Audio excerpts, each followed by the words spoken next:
Hey everybody, this is Diane O'Brien, your Headhunting Housewife. This is clip number 5, finally, of a 10 clip series, give or take a few, about how to become a home-based recruiter or Headhunting Housewife for many of you that I'm speaking to today. And so on this clip, I want to speak to contracts. We covered a lot of information so far, really just perusing the kind of the tip of the iceberg of many of these topics for these video clips. However, now we've gotten to the point where you have a client, have a rapport now, whether it's the HR manager or a hiring manager. They say, okay, yeah, you want to place this position for me. Let's move forward. And so then you're like, what do I do? I need a contract now.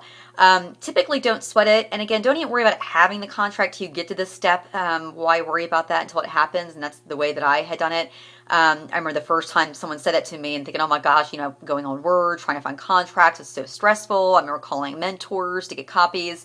And so basically as a regular template, I can provide you a basic template, whether it's and I think for you it'll be a contingent contract, like a one pager. Then I have all the way up to a couple pagers for executive retained searches that you'll be doing.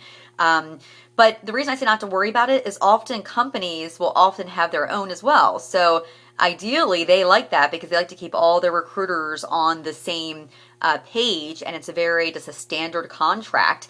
And there'll just be certain terms that you'll want to negotiate to make sure you're covered. Basic things you'll see in the contract, like how long of a guarantee you'll guarantee your hire. Typically, you don't want to go out any more than 6 months to a year. A year is pretty typical, especially as you get higher up with the higher level hires.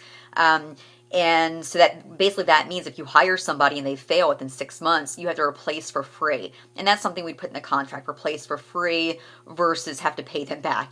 When I have to give back money, so you can, just replace that person for free within a good time frame. So little details like that you'll discuss. Obviously, what to get paid for that position. When I first started my role, I would just do flat rates. And again, this is over 10, 12 years ago, was basic $10,000 flat fees per every hire that I made. And it was great because I remember my goal at the time was to do just at least one a month. And that would keep me at the 6-figure income that I'd grown used to.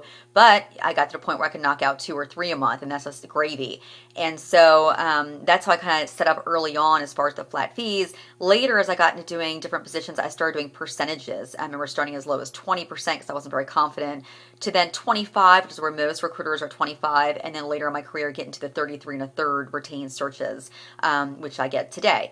And so for you, again, it's just knowing what is typical so you're not taken advantage of. You don't want to sign up for something where you're doing 5,000 or higher or 10%, unless it's something unique you've set up, which I've done 10% gigs nowadays if it's like just referrals and different little contracts with clients to help them, where it's basically residual income, and that's always a good thing.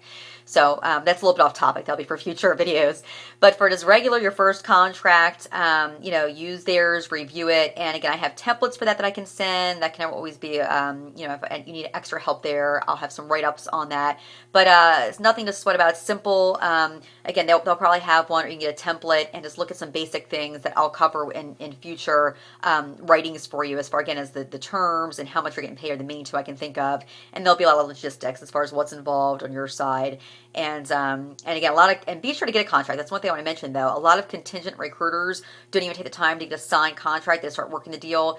It does, don't do that. Put a contract in place just as far as setting your professionalism and then starting a real relationship with this client. Have a contract in place that it's agreed upon. Plus, you don't want to get taken advantage of. And that happens a lot in the contingency side world, unfortunately. As you're cutting your teeth in recruiting, a lot of the people you're sending is really just fueling their database. And I have known, unfortunately, human resource managers that I knew for a fact were really just kind of using a lot of the outside recruiters like myself to fuel their database, and would place people and not let me know. Perhaps they didn't know the person came from me, or they did have that candidate already in their database. But when you would see all the hard work you've done and submitted somebody that had told you they never worked for that company get hired, and then you hear where you're not owed that $15,000 fee because they already had that person from 5 years ago in their database, it's pretty aggravating. So that's why a contract's in place, is to protect both parties and for no hurt feelings later. Even later in dealings with friends, I used to have the attitude with friends and family, oh, we don't need a contract for friends and family.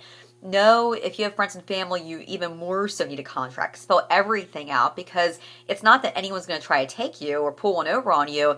it's just truly miscommunication, see? And for most of you out there that are married, I mean, that's proof enough as far as how communication is so much tougher than we think it is. I mean, someone that you think should know what you're trying to say and doesn't, if that happens in your close relationships like husband, wives, and kids, or brothers, sisters, family, that's going to happen in business relationships. The contract is there to protect you from that. So I won't go much deeper into this clip. I'm glad this is actually a little bit of a short one. But that's the contract deal. So don't forget this spot. And again, you can turn to me for any help mentoring as far as what you should be putting there, or just some templates. I have many of them over all the years. There's probably many online too, so that's not an issue. You'll be able to have that for your business.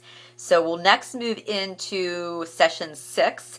And that is going to be about the candidate side. We got the client side somewhat covered at this point.